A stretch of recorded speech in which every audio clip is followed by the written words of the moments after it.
নমস্কার, সোমালিয়াস ক্রিয়েশনে আপনাদের সবাইকে স্বাগত জানাই। আজকে আমি রাজমার রেসিপি আপনাদের সাথে শেয়ার করব।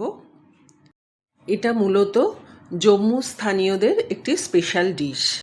এখানে আমি 1 কাপ রাজমা নিয়েছি, সেটা সারা রাত আমি ভিজিয়ে রেখেছিলাম। খুব যদি তাড়াহুড়ো থাকে তাহলে 3 থেকে 4 ঘন্টা গরম জলে ভিজিয়ে রাখতে হবে, আর না হলে সারা রাত ভিজিয়ে রাখলেই ভালো হয়। দেখুন পরদিন সকালে এই রাজমাগুলো কতটা ফুলে উঠেছে। এখন আমি একটা প্রেসার কুকারের মধ্যে রাজমা দিয়ে সিদ্ধ করে নেব। জল দিয়ে দিচ্ছি। জলটা এমনভাবে দিতে হবে যাতে এই রাজমার ওপরে কিছুটা 2 কড় মতো জল যাতে থাকে। এর মধ্যে আমি দিয়ে দিলাম হলুদ গুঁড়ো, কাশ্মীরি লাল লঙ্কার গুঁড়ো আর নুন দিয়ে দিলাম। দিয়ে আমি 7 থেকে 8টা সিটি দিয়ে দিয়েছি। প্রেসার কুকারটা খুলে দিচ্ছি। সিটি পড়ে যাওয়ার পর দেখুন রাজমাগুলো কিন্তু সিদ্ধ হয়ে গেছে, আমি দেখিয়ে দিচ্ছি। এখন কড়াইতে আমি 2 টেবিল চামচ সাদা তেল নিয়ে নিলাম, আর এর মধ্যে দিয়ে দিলাম অল্প বাটার। বাটারের বদলে আপনারা ঘিও দিতে পারেন অথবা শুধুমাত্র সাদা তেলও করতে পারেন, তবে বাটার বা ঘিটা দিলে এর টেস্টটা অন্যরকম হয়। এর মধ্যে দিয়ে দিলাম আস্ত জিরে, তারপর দিয়ে দিচ্ছি কুচনো পেঁয়াজ।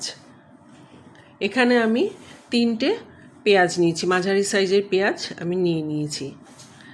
এবার আমি আদা গ্রেট করে রেখেছিলাম, সেই আদাটা দিয়ে দিচ্ছি। সাথে একটু নুন দিয়ে দিলাম। এবার সমস্ত কিছু একসাথে ভালো করে মিশিয়ে নিচ্ছি।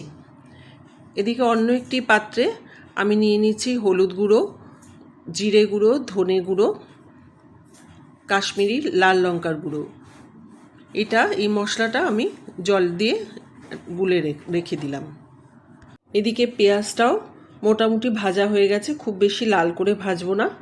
এখন এর মধ্যে আমি ওই মশলাটা যেটা জল দিয়ে গুলে রেখেছিলাম সেই মশলাগুলো ঢেলে দিয়ে দিলাম।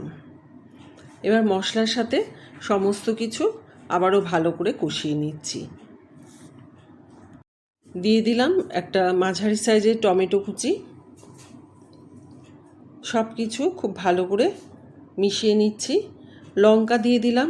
এখানে আমি 2টো লঙ্কা দিয়েছি, আপনারা ঝালটা যে যেরকম পছন্দ করেন সেই বুঝে এর পরিমাণটা বাড়িয়ে কমিয়ে নেবেন। মশলাটা যাতে পুড়ে না যায় সামান্য একটু আমি জল এখানে দিয়ে দিয়েছি, আর আবারও দিয়ে দিলাম কাশ্মীরি লাল লঙ্কার গুঁড়ো। এতে রঙটা খুব ভালো আসবে। খুব ভালো করে আমার কষানো হয়ে গেছে।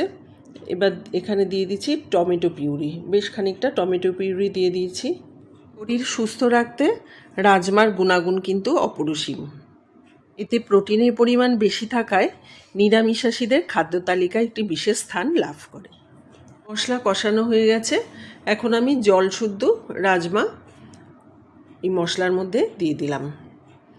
দিয়ে খুব ভালো করে সমস্ত কিছু আরও একবার মিশিয়ে নিচ্ছি। আবারও নুন দিয়ে দিলাম। সেদ্ধ করার সময় আমি নুন দিয়েছিলাম, সেই বুঝে নুনটা দিলাম। দিয়ে দিলাম কিছুটা আমচুর পাউডার। সব কিছু ভালো করে মিশিয়ে নিচ্ছি। রাজমা তো সিদ্ধ করাই আছে। এখন একটা হাতার সাহায্যে আমি আরেকটু কিছুটা রাজমা আমি ম্যাশ করে দিচ্ছি, তাহলে খেতে কিন্তু খুবই স্বাদের হবে। এবার আমি ওপর থেকে দিয়ে দিচ্ছি বেশ কিছুটা গোলমরিচ গুঁড়ো, আর দিয়ে দিলাম 1 চামচ মতো বাটার আগেও দিয়েছি তেলের সাথে। বাটারটা দিলে টেস্টটা ভালো আসে। আবারও সব কিছু একসাথে মিশিয়ে নিচ্ছি। এখন আমি এর মধ্যে দিয়ে দিচ্ছি কসুরি মেথি। হাতে গুঁড়ো করে কসুরি মেথি দিয়ে দিলাম। আপনারা ধনেপাতা থাকলে ধনেপাতাও দিতে পারেন। আমার তৈরি হয়ে গেছে। আর একটুখানি ফুটিয়ে নিয়ে আমি নামিয়ে নেব। গ্যাসের ফ্লেমটা বন্ধ করে দিয়ে আমি কিছুক্ষণের জন্য ঢাকা দিয়ে রেখেছিলাম। 5 মিনিট বাদে ঢাকা খুলে দেখুন আমার রাজমা কত সুন্দর তৈরি হয়ে গেছে। এবার আমি সার্ভ করার জন্য নামিয়ে নিচ্ছি। আপনারা বাড়িতে অবশ্যই তৈরি করবেন আমি যেভাবে করেছি।